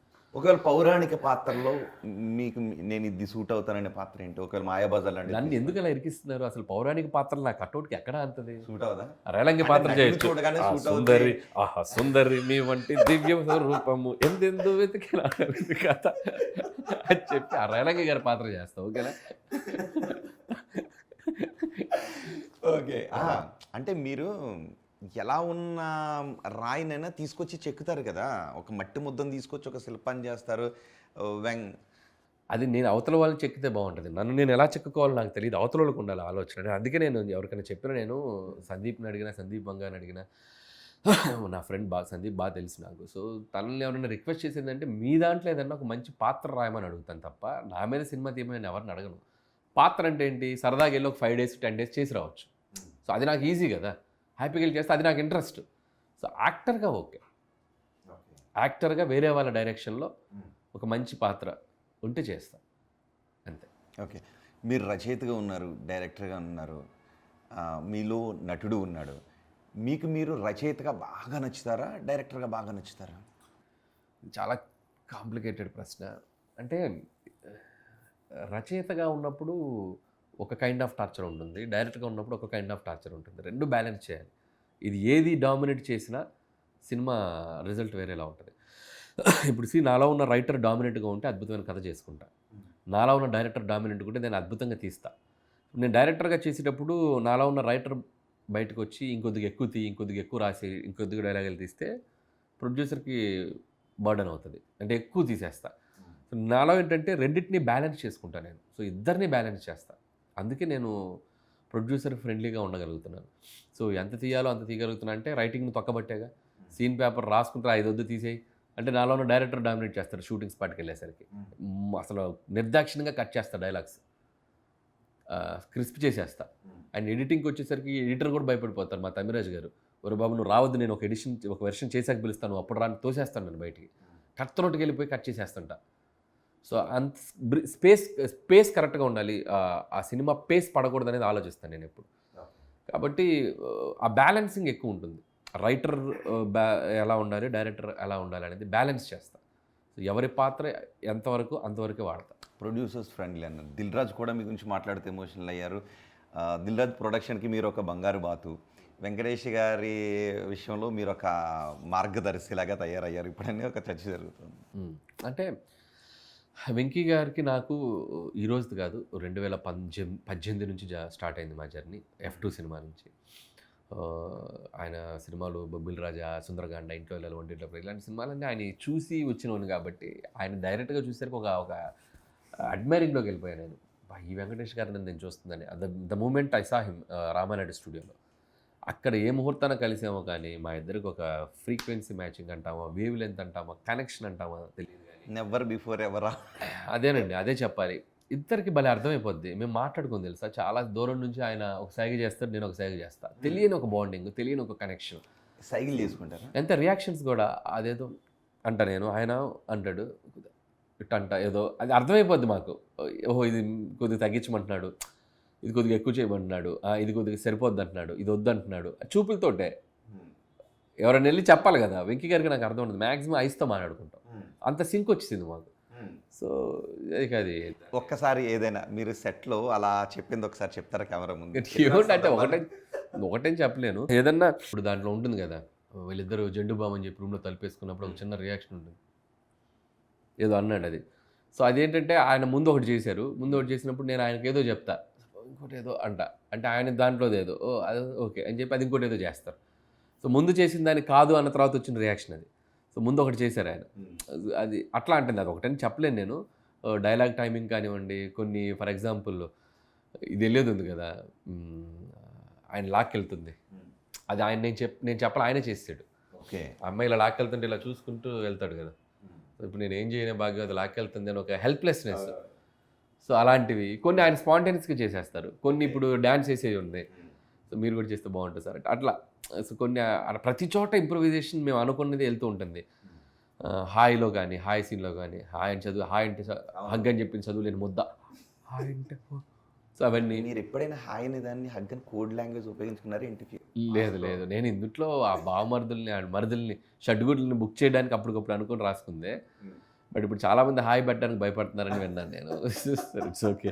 ఇప్పుడు హాయ్ అంటే ఏ మీనింగ్లో వీళ్ళు హాయ్ అన్నారు?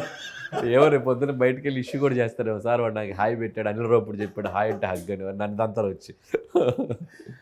సహజంగా ఒక మ్యానరిజం డైలాగ్స్ ఉంటాయి, మీ ప్రతి మూవీలోనూ ఒక మ్యానరిజం డైలాగ్ ఉంటుంది. దాని గురించి చెప్తారా? బిఫోర్ ఎవర్ ఆఫ్టర్ ఫ్రస్ట్రేషన్ అంటే ప్రతి సినిమాకి నేను అది వాంటెడ్గా అనుకొని చేశాను. ఈ సినిమాకి అనుకోలే, బట్ ఈ సినిమాకి అనుకోకపోయినా కొలికెత్త అయిపోయింది. సో ఇది అసలు నేను అది అసలు అవుద్దని నేను అనుకోలే, అది అవాయిడ్ చేద్దాం అనుకున్నా. ఎందుకంటే ప్రతి సినిమాకి అది ఒకటి ఇస్తున్నాం కదా, ఇది అసలు వదిలేద్దాం అనుకున్నా. బట్ అయినా కూడా జనాలు ఒకటి పిక్ చేసుకున్నారు. సో నేనేంటంటే సినిమా అయ్యాక ఆఫ్టర్ 10 years 12 years తర్వాత మనం వెనక్కి తిరిగి చూస్తే ఆ సినిమాలో ఒక వన్ లైనర్ ఒక మ్యానరిజం ఉంటే బాగా గుర్తుండిపోతుంది సినిమా. మీకు నేను ఇంతకుముందు కూడా ఇంటర్వ్యూస్లో చాలాసార్లు చెప్పాను, చిత్రంబలారు చిత్రం అంటే మీకు ఏం గుర్తొస్తుంది? చిత్రంబలారు చిత్రం చూసారా మీరు? ఏం గుర్తొచ్చింది? బ్రహ్మానందం గారి డైలాగ్ ఏముంటుంది చెప్పండి? నీ అంకమ్మ అంటాడు. సో రఫ్ ఆడిస్తా అట్లా సినిమా కంటే ముందు ఒక బాగా ఒక మ్యానరిజం డైలాగ్ ఉంటే ఏంటంటే అది అడ్రస్ లాగా అయిపోతుంది. ఇప్పటికీ నీ అంకమ్మ అనేది వాడికి అనుకుంటూనే ఉంటుంది. నీ అంకమ్మ అంటారు, వాడుతూ ఉంటాం కదా. అంతేగా అలా అయింది. నెవర్ బిఫోర్ ఎవర్ ఆఫ్టర్ అయింది, లాఫింగ్ టైం అయింది. అట్లా అంటే ఏంటంటే అది చెప్పడం వల్ల ఏంటంటే మనం ఎక్కువ కాలం గుర్తుండిపోతాం అనే స్వార్థం అంతే. మీరు వాటిని తీసుకెళ్ళి వాళ్ళ బ్రెయిన్స్ లో అంతే కదా, మన గురించి రోజు మాట్లాడుకున్నట్టేగా, మనం పదాలు మాట్లాడుకున్నట్టు ఏ సినిమాలో మాట అంటే మన సినిమాలో దగ్గర చిన్న పిల్లలు కూడా ఏదైనా వచ్చినప్పుడు అంతేగా. కరెక్ట్. సో అది ఎక్కువ నేను వాంటెడ్గా వర్క్ చేసి పెడతాం. ఇప్పుడు నెక్స్ట్ చేయబోయేదానికి కూడా అనుకోవాలి, చిరంజీవి గారిది అన్నప్పుడు ఖచ్చితంగా అలాంటి ఒకటి వన్ లైన్ పెట్టాలి. సో ఇప్పుడు రాబోతుంది చిరంజీవి గారి త్వరలో, వెరీ సూన్. ఎలా చూడబోతున్నాను చిరంజీవి గారిది? ఖచ్చితంగా ఆయన చేయని జోనర్ లేదు, చేయని కైండ్ ఆఫ్ ఎంటర్టైన్మెంట్ యాంగిల్ లేదు. బట్ మేమిద్దరం అంటే ఆయనకంటూ ఒకటి అనుకుంటున్నాను నేను, ఖచ్చితంగా సర్ప్రైజింగ్గానే ఉంటుంది. సో వెంకటేష్ గారిది నాది ఎలా అద్భుతంగా వర్కౌట్ అయిందో మా కాంబినేషన్, సో ఖచ్చితంగా చిరంజీవి గారిది కూడా ఇంకొక యాంగిల్ ఎంటర్టైన్మెంట్ నన్ను నేను ఎక్స్ప్లోర్ చేయబోతున్నాను, నన్ను నేను కొత్తగా చూపించుకోబోతున్నాను చిరంజీవి గారితో. ఎందుకంటే ఆయన ఒక లెజెండరీ యాక్టర్. ఖచ్చితంగా ఆయన కామిక్ టైమింగ్ మనందరికీ తెలుసు. ఏదో మాకు కొద్దిగా ఫేస్ కొద్దిగా లెఫ్ట్ టర్నింగ్ ఇచ్చుకో అన్న, రౌడీ అల్లుళ్ళలో అట్టో జానీ అంటాడు ఆయన కైండ్ ఆఫ్ గరానా మొగుళ్ళు, గ్యాంగ్ లీడర్లో చూసాను. అంటే అప్పుడు శంకర్ దాదా అండ్ మా బావగారు బాగున్నారా, సూపర్ ఆయనలో కామెడీ టైమింగ్ ఫుల్ లెంత్ చేయాలి. సో ఈ మధ్యకాలంలో ఫుల్ లెంత్ చేయాలి. సో చేస్తే అది మామూలుగా ఉండదు, ఖచ్చితంగా ఉంటుంది. సౌండ్ నుంచి జనాల్లో పెంచేస్తారు, ఖచ్చితంగా ఉంటుంది, 100% ఉంటుంది. Let's wait. ఇంకెవరితో చేయాలని రాసి? నాకు అందరితో చేయాలని ఉందండి. అంటే ఐఎమ్ వెరీ సెల్ఫిష్ ఫెలో. ఒకరని కాదు, నాకు అవకాశం వస్తే అందరితో చేయాలని ఉంది. సో ఎవరు దొరికితే వాళ్ళతో చేసుకుంటూ వెళ్తున్నాను. ఎవరు నా టైమింగ్లో నేను వెళ్ళే జర్నీలో నాతో చేయాలని కానీ, నాకు కుదిరిన స్లాట్లో కానీ ఎవరు కుదిరితే వాళ్ళతో చేసుకుంటూ వస్తున్నాను ఇప్పటి వరకు. సో ఖచ్చితంగా నేను ఇప్పుడు చిరంజీవి గారితో చేయాలని ఎప్పటి నుంచో అనుకుంటున్నాను నేను, అది ఇప్పుడు కుదిరింది. సో హోప్ నెక్స్ట్ మన హీరోస్ కానీ సో మిగతా యంగ్ హీరోస్తో కానీ అందరితో చేస్తాం. అంటే కొత్త వాళ్ళని ఏమైనా ఇంట్రడ్యూస్ చేయాలనుకుంటున్నారా? ఆ ప్రయోగం అంటే వద్దనుకుంటున్నారా? ప్రయోగం అనేం కాదు, అలాంటి కథ ఏదైనా ఉంటే చేస్తాను నేను. సో బేసిక్గా నేను అలాంటి స్క్రిప్ట్ రాసి చేయమంటే నేను ఎప్పుడు భయపడను. సినిమా తీసేటప్పుడు కంటెంట్ స్ట్రాంగ్గా ఉంటే నేను ఎట్లా ఉన్నా వెళ్ళిపోతాను. సో నేను అంత కాన్ఫిడెంట్గా వెళ్ళిపోయే డైరెక్టర్ని. సో ఖచ్చితంగా కొత్త వాళ్ళతో చేయాల్సిన కంటెంట్ ఏదైనా ఉంటే మాత్రం ఫ్యూచర్లో ఉంటే చేస్తాను. నిజానికి కామెడీ సినిమాకి అంటే కథ కావాలా, స్క్రీన్ ప్లే అండ్ లాజిక్ లేకుండా వెళ్ళినా సరిపోతుంది? సో అంటే కామెడీ ఫిలిమ్స్కి ఏంటంటే అది బేసికల్ ఏంటంటే క్యారెక్టరైజేషన్స్, ఆ సినిమాలో వచ్చే పాత్రలు, ఆ సినిమాలో వచ్చే సిచ్యువేషన్స్. అంటే కామెడీ ఫిల్మ్కి వచ్చేసరికి బేసిక్గా పాత్రలు, వాటి స్వభావాలు, సందర్భాలు. తెలుగులో చెప్పాలంటే పాత్రలు, స్వభావాలు, సందర్భాలు, ఈ మూడే కామెడీని సినిమా నిలబెడతాయి. సో పాత్ర స్వభావం ఎక్కువ కనెక్ట్ అయితే, సందర్భంలో మనం ఇరికించగలిగితే అవి ఇంకా ఎక్కువ హైలైట్ అవుతాయి. ఫర్ ఎగ్జాంపుల్ జంధ్యాల గారు చేసిన సినిమాలో అహనా పెళ్ళంట్లో లక్ష్మీపతి పాత్ర ఏంటి? పిసినారి కొట్టు పాత్ర స్వభావం. దానిలో సందర్భం ఏంటి? రాజేంద్ర ప్రసాద్ వెళ్ళి ఆ పిసిని కొట్టుని ఎలా ఆడుకుంటాడని ఒక సందర్భాలు క్రియేట్ చేసినప్పుడు దాంట్లో వచ్చే ఫన్ను. అలాగే బ్రహ్మానందం గారు చీప్ శాలరీకి పనిచేసేటువంటి పనోడి పాత్ర, వాడి స్వభావం ఏంటి? ఒక నత్తి క్యారెక్టరైజేషన్. సో అట్లా మనం ఆ పాత్రలు, స్వభావాలు, వాటి బిహేవియర్స్ని వర్కౌట్ చేయాలి. చేసినప్పుడు కామెడీ ఎక్కువ పండించగలం. నేను ఎక్కువ జనాల్లో ఉండే వాటిని అనలైజ్ చేస్తూ వెళ్తూ ఉంటాను. పబ్లిక్లో ఎక్కువ తిరుగుతున్నప్పుడు వాళ్ళు ఎలా బిహేవ్ చేస్తారు అనేది ఎక్కువ అబ్జర్వ్ చేస్తుంటాను. అబ్జర్వేషన్లోనే ఎక్కువ దొరుకుతాయి బిహేవియర్స్. సో అవి నేను కొద్దిగా అడాప్ట్ చేసుకొని ఇంప్లిమెంట్ చేస్తాను. ఓకే. ఈ సినిమాలో బుల్రాజ్ని ఎక్కడ పెట్టారండి? బుల్రాజ్ని భీమవరం నుంచి దగ్గరలో పట్టుకొచ్చాం. ఎలా పట్టుకున్నారు? మా టీము వెతుకుతున్నాం, ఒక మాస్టర్ భరత్ లాంటి కుర్రోడు ఎవడన్నా పట్టుకురండి అని చెప్తే మా టీంకి యూట్యూబ్లో ఎక్కడ దొరికాడు. మనోడు ఎక్కడ పొలిటికల్ క్యాంపెయినింగ్లో ఎక్కడ దొరికాడు. దొరికితే బాగున్నాడు కుర్రోడు అని చెప్పి పిలిపించాం. పిలిపిస్తే భలే ఉన్నాడు బుడ్డోడు, గుండ్రాయిలాగా భలే ఉన్నాడు. అండ్ యాటిట్యూడ్ బాగుంది. వచ్చాడు అన్నాడు, నేను అనిల్ రావిపూడి ఏదో 4-7 సినిమాలు తీశాను, నేను డైరెక్టర్ అని ఏం లేదు. హాయ్ అంకల్ హాయ్ అన్నాడు. నా సినిమాలు చూశాను అంకల్, మీ సర్లేరు నీకు చూసాను, నచ్చింది నాకు. అంత కాన్ఫిడెంట్గా ఉన్నాడు. వాళ్ళు ఒక యాటిట్యూడ్ ఉంది. బాబు మన క్యారెక్టర్కి పర్ఫెక్ట్గా సెట్ అయ్యాడు అని చెప్పాడు. భయం లేదు. ఫస్ట్ ఆఫ్ ఆల్ ఎవరినైనా కూడా ఓపెన్గా మాట్లాడతారు. మీరు అది ఆల్రెడీ చాలా ఇంటర్వ్యూలు ఇచ్చాడు. నేనే ఆపేసాను, ఆపురా బాబు, ఎందుకంటే ఇంటర్వ్యూకి వెళ్ళిన చోట తిట్టేస్తున్నాడు. మనోళ్ళు ఏంటి యాంకర్స్ కూడా తిట్టు అన్నారు ముద్దుగా. అది వినటానికి బాగుంటుంది, బట్ పబ్లిక్ మీడియంలో అది మనం చెప్పింది ఏంటంటే ఓటీటీలు చూస్తే ఇలా స్పాయిల్ అవుతారని చెప్పించడానికి చెప్పాం. మనం యాంకర్స్ కూడా ఏదైనా వాడు ముద్దుగా తిడతారని చెప్పి తిట్టిచ్చేస్తున్నాను, వాడి ఇష్టానికి తిట్టేస్తున్నాడు ఇంటర్వ్యూలో. అంటే నిజానికి తిట్లు గ్రామీణ ప్రాంతాల్లో పిల్లలు ఇప్పటికే కామనే కానీ డబ్బులు ఇచ్చి 2 కానీ విమర్శించే వాళ్ళు బాగా ఈజీగా విమర్శిస్తారు. పాపం పిల్లోడు కుర్రోడు కదా, వాడికి మంచి ఫ్యూచర్ ఉంది. మన సినిమాలో అంటే ఒక సందర్భానుసారంగా పెట్టాం. బట్ అలా అని చెప్పి ఛానల్స్లోకి వచ్చేసి ప్రతి చోట తిట్టేయకూడదుగా. అదేంటంటే ఎలా తిట్టావు నాన్న అని అడుగుతున్నారు, ఇలా తిట్టేస్తున్నాడు. నేను వెంటనే వాళ్ళకి ఫోన్ చేసి ఎలా సింక్ చేశారు? నిజానికి గ్రామీణ ప్రాంతాలు ఇలాగే తిడతారు. వెళ్తున్నాం కదా, అది ఓటీటీ ప్రభావం కూడా కాదు, కానీ అక్కడ వాతావరణ ప్రభావం కూడా అలా ఉంటుంది. తిడుతున్నప్పుడు అని అనుకుంటూ ఉంటుంటారు. కొంతమంది ఏం చేస్తారంటారు, అన్ని 2 తిట్లు తిట్టని ఏదో కొని పెడుతుంటారు. మీరు అది ఎక్స్పీరియన్స్ చేసారేమో అని అంటే ఉన్నారు. నేను చిన్నప్పుడు పెరిగినప్పుడు కానీ పిల్లలు కానీ నా చుట్టూ, నేను పెద్ద కూడా నా చుట్టూలో పిల్లలు కానీ, ఇంట్లో మా పిల్లోడు కూడా తిడతాడు. మావాడు నా కొడుకు కూడా ఉంది, నా కొడుకులో ఉన్న క్వాలిటీస్ కూడా 2-3 పెట్టాను. పిల్లల్ని మనం ఎలా పెంచేటప్పుడు ఒక్కొక్కసారి మనం వాళ్ళని సరిగ్గా డీల్ చేయకపోతే ముద్దుగా ఉన్నాయి కాబట్టి మనం ఎంటర్టైన్ అవుతాం. ఒకసారి వదిలే ఆ ముద్దుతనం కోసమే పెట్టాం మేము కూడా. జనాలు కూడా దాన్ని అంతే ముద్దుగా రిసీవ్ చేసుకున్నారు. ఎక్కడో ఒక 1%, 2% సినిమా చూడని వాళ్ళు అఫెండ్ అయ్యారు తప్ప సినిమా చూస్తే ఎవ్వరు అసలు దాని గురించి ఎక్కడ అవ్వలేదు. ఎందుకంటే సినిమాలో సందర్భం మనం క్లియర్గా చెప్పాం. ఓటీటీ వెబ్ సిరీస్లు చూసాడు, పాడైపోయాడు. అది కూడా వాళ్ళ నాన్న తిడితేనే తిట్టాడు, వచ్చి పనిమాల ఎవరిని తిట్టలే.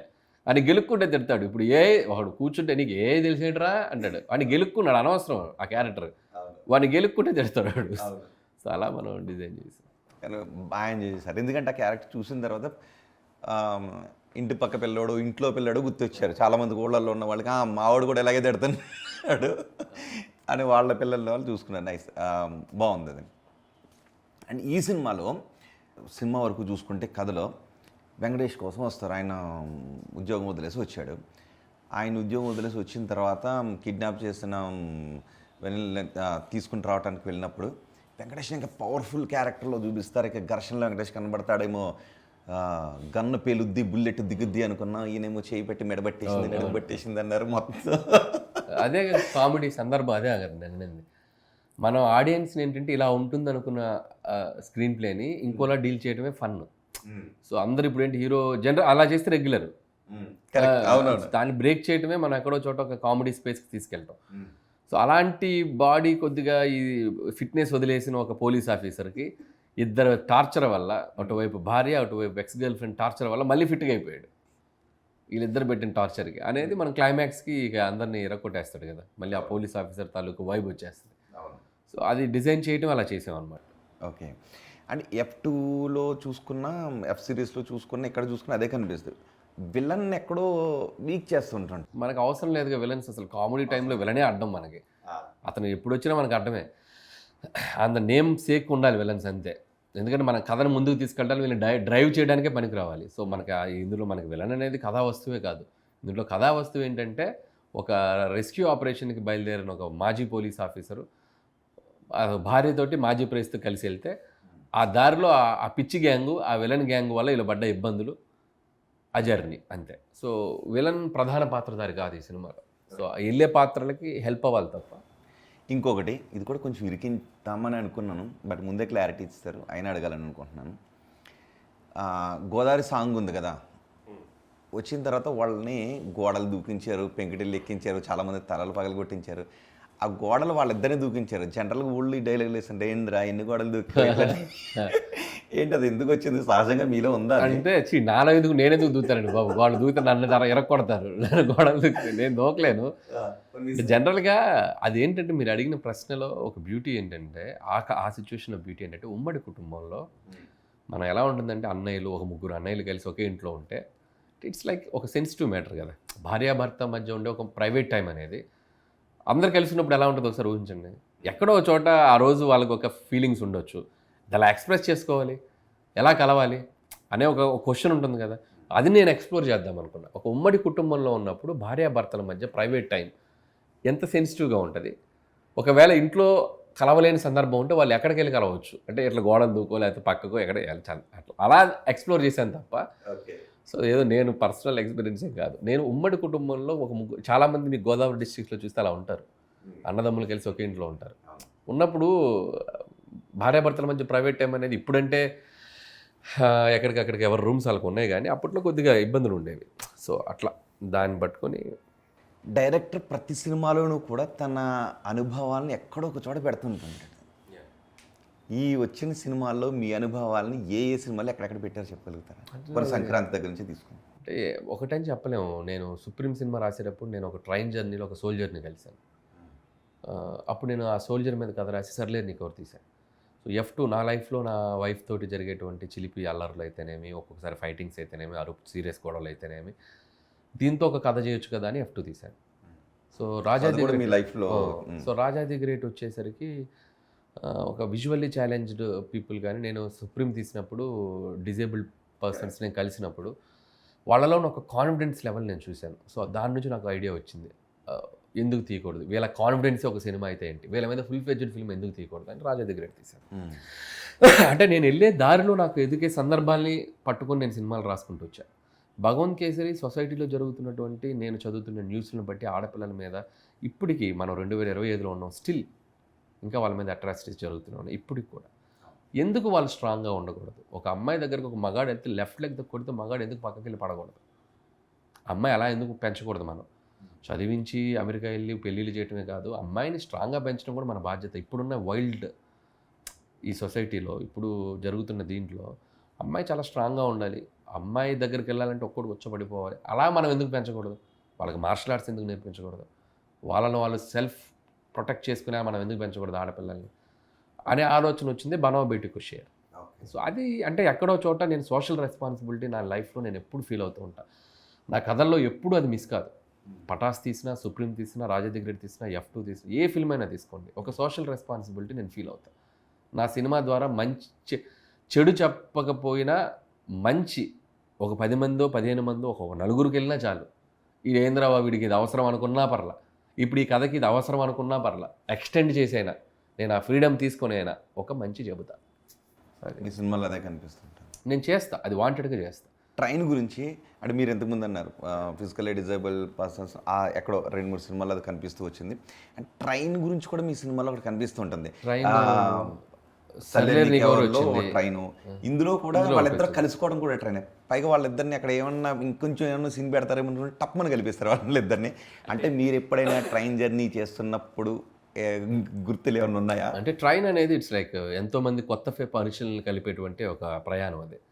ఎవరు ఏ రచయిత వెళ్ళినా ఏ కవి వెళ్ళినా ఆ రైల్లోకి వెళ్ళాల్సింది ఒకసారి, ఎక్కడో చోట ఎక్కాల్సిందే ఆ ప్రయాణం. సో మేము అనుకున్న దాంట్లో ఏంటంటే ఒక 3 గర్ల్ ఫ్రెండ్తో బ్రేకప్ అయ్యాక ఒక 3 నెలల తర్వాత జరిగిన మీటింగ్ అది. సో అప్పుడు అతను మాజీ ఉద్యోగం పోయింది, ఒక డీప్ ఫ్రస్ట్రేషన్లో ఉన్నాడు. అలాగే నేను కథలో కూడా చెప్పేటప్పుడు చాలా టక్కని చెప్పేయాలి అనేది అనుకొని చేసిన సీను. చాలామంది ప్రైజ్ చేశారు ఆ సీను. అంటే అంత బ్యూటిఫుల్గా అండ్ అలా అలా అలా మాట్లాడుకుని పెళ్ళి అయిపోతుంది. అంటే నేను అనేది ఏంటంటే ఒక ఇద్దరు కలవటానికి ఏదో అంటారు కదా, అటు 7 తరాలు ఇటు 7 తరాలు చూడాల్సిన పని కూడా ఒక్కొక్కసారి అటు 7 సెకండ్లు ఇటు 7 సెకండ్లు టైమింగ్ కలిసినా పెళ్ళి అయిపోద్ది అలాగే కలిపిస్తారు అని చెప్పడానికి చెప్పినటువంటి ఒక బ్యూటిఫుల్ సీన్ అది. దాంట్లో బ్యూటీ ఏంటంటే ఐశ్వర్య రాజేష్ అడుగుద్ది అలా ఎలా కలిసిపోయాం బా అని. ఇద్దరు లోలో ఉన్నప్పుడు ఒక చిన్న హై మూమెంట్ దొరికితే చాలే కలిసిపోతాం. సో క్యారెక్టర్స్ వైజ్ కూడా ఒక పెళ్లి కావట్లేదని లోలో ఒక ఐశ్వర్య రాజేష్ ఉంది, ఉద్యోగం పోయి బ్రేకప్ అయిన లోలో హీరో ఉన్నాడు. ఫైనల్గా ఇప్పుడు నేను మిమ్మల్ని అంటే మీరు ఎలాగ అది ఎక్స్ప్రెస్ చేశారు కాబట్టి డాన్స్ చేయండి అని అడగలేను, పాప మలిసిపోయినారు, అడగొచ్చా?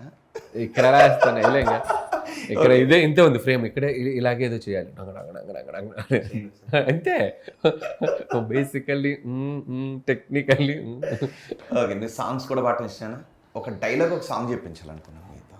డైలాగ్ నచ్చిన డైలాగ్ ఏదైనా చెప్పండి, నచ్చిన సాంగ్ ఏదైనా పాడండి. నచ్చిన సాంగ్ అంటే నాకై చాచిన నీ చేతిలో చూశాను నా నిన్నని, నాతో సాగిన ఈ నడకలో చూశాను మన రేపుని, పంచేందుకే ఒకరు లేని బతుకెంత బరువు అని, ఏ తోడుకి నోచుకోని నడకెంత అలుపో మరి.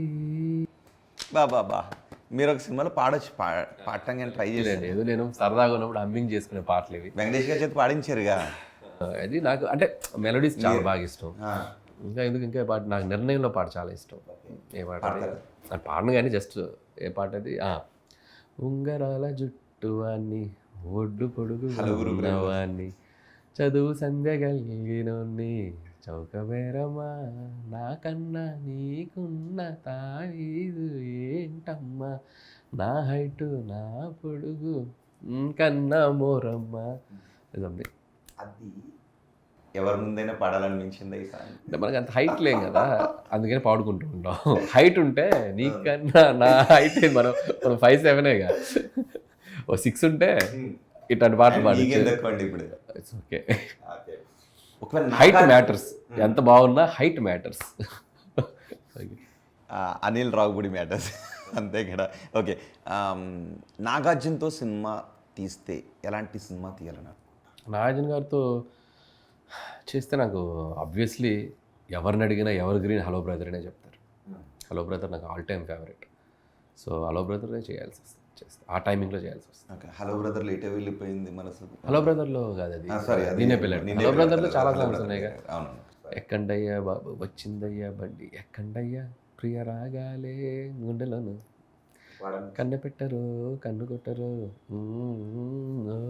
పాల పెట్టరు బయట పట్టరు, గుట్టు గుట్టుగా నెట్టు కట్టరు, నెట్టు నెట్టు నెట్టు తని దని తన్న తన్ని తన్ని తని. సూపర్ సాంగ్, అద్భుతంగా పాడారండి. నేను అద్భుతంగా పాడాను, చాలా వరస్ట్గా పాడాను. కింద కమెంట్స్ చూడండి, నాకు కూడా అర్థమైంది మిమ్మల్ని మీరు పూడు కూడా ఇష్టం అర్థమైంది. కింద కమెంట్స్ చూడండి మీకు వస్తుంది, వీడికి అవసరం సింగింగ్ అంటే. స్క్రీన్ షాట్ తీసి పంపిస్తాను మీకు. ఓకే, ఈ రీల్స్ బాగా చేశారు కదా, నేను పాడతాను వస్తారు వెంకటేష్ గారు. మీరు ఆ రీల్స్ బాగా జనాల్లోకి వెళ్ళాయి, ఎందుకు చేశారు? కొత్త రకం ప్రమోషన్ చేశారు అంటే ఏం లేదు, అంటే ఈ సినిమా గోదావరి గట్టు సాంగ్ మేము అనౌన్స్ చేసిన దగ్గర నుంచి అంటే ఏం లేదు, యూట్యూబ్ రీల్స్ షార్ట్స్ టార్గెట్ పెట్టుకొని చేసాం. నేను పాడతా అనేది ఎందుకు? నేను పాడతా అంటే వెంకటేష్ గారు పాడతా అన్నప్పుడు నేను చెప్పే కాన్సెప్ట్ ఆయనకి ఇమీడియట్గా నేను ఇలా చేస్తే బాగుంటుంది సార్ నేనే చెప్పే కాన్సెప్ట్. సార్ నేను పాడతాను మీరు అనండి, నేను ఎవరినో అనుకుంటాను, మీరు వచ్చి నేను పాడతాను బలవంతంగా పాడేసేయండి అని చెప్పాను నేను. అది ఫన్గా చేద్దాం బాగుంటుంది అని చెప్పి మేము అప్పటికప్పుడు అనుకొని స్క్రిప్టింగ్ చేసాం. స్క్రిప్టింగ్ చేసి ఒక్క డైలాగ్ మీకు నచ్చింది ఏదైనా డైలాగ్? లైఫ్ ఏది మనకు ఎదురొచ్చేవద్దు, మనమే ఎదురెళ్ళి తీసుకోవాలి, బాధలోంచి సంతోషమైన, ఓటమిలోంచి వెళ్ళిపోయిన. ఇది రాజా ది గ్రేట్లో రాసిన డైలాగ్. సో అది ఎప్పుడు ఇష్టం. ఆ డైలాగ్ చాలా ఫీల్ అయ్యి రాసినట్టున్నారు. అవునంతే, జీవితంలో కూడా ఎప్పుడు మనం డిప్రెషన్లో ఉన్నా, మనం లోలో ఉన్నా, ఎవరో వచ్చి మనల్ని పైకి లేపి తీసుకెళ్ళరు. నువ్వే పరిగెత్తాలి, నువ్వే వెళ్ళి మళ్ళీ లేచి నిలబడి ఫైట్ చేయాలి. కాబట్టి లైఫ్ ఏది ఎలాంటి సిచ్యువేషన్లో కూడా నీకు ఎదురొచ్చేది ఇవ్వదు జీవితం, నువ్వు ఎదురెళ్ళి తీసుకోవాలి. లైఫ్లో ఎనీ సిచ్యువేషన్స్కి నువ్వు కూడా టఫ్ సిచ్యువేషన్స్ అయినా, మనుషులైనా, ఎవరినైనా నువ్వు ఎదురెళ్ళి నువ్వు తెచ్చుకోగలిగితే నీ లైఫ్లో అది ఉంటుంది. అది బాధలో నుంచి నీకు సంతోషమైనా, ఓటమిలో నుంచి నీకు గెలిపోయినా. సో అలాంటి మూడ్ అది రాజా ది గ్రేట్లో రాశాను నేను. అది నాకు ఇష్టమైన డైలాగ్. నేను ఎప్పుడు లోలో ఉన్నా అది నేను ఫీల్ అవుతాను. అనిల్ రావిపూడి ఏదైనా సందర్భంలో భయపడిన సందర్భం ఉందా? భయపడిన సందర్భం అంటే నేను తీసిన సినిమా తాలూకే ఉంటుంది. నా సినిమా మీద పెట్టిన ప్రొడ్యూసర్ ₹1 కూడా అతను నష్టపోకూడదనే భయం ఎప్పుడు ఉంటుంది నాకు. సో ఎందుకంటే హార్డ్ అండ్ మనీ కదా, అతను లైఫ్ పెట్టిన మనీ, ఆ డబ్బు, అలాగే ప్రేక్షకులు నా మీద ఖర్చు పెట్టే ₹1 వాళ్ళు కూడా అది అరే ఈ సినిమాకి ఎందుకు వచ్చారా బాబు బా అనే ఫీలింగ్ ఉండకూడదు. ఆ భయం ఎప్పుడూ ఉంటుంది. సో అంతే. Okay, final. నేను మరికొద్దిసేపట్లో అనిల్ రావిపూడి వస్తారనుకున్నప్పుడు ఇలా చూస్తున్నాను అనమాట. బాగా హిట్లు కొట్టున్నారు కదా, ఎక్కడి నుంచి వస్తారు? మీరేంటండి అంత సింపుల్గా పలకరించుకుంటారు? అది ఎలా సాధ్యం మీకు? బేసికల్ ఏమో నేచర్ అంతేనా అది. అంటే జనరల్గా అలా ఉంటాను, అందరితో కలిసిపోయి మాట్లాడుతూ ఉంటాను. అదే నాకు మెడిసిన్.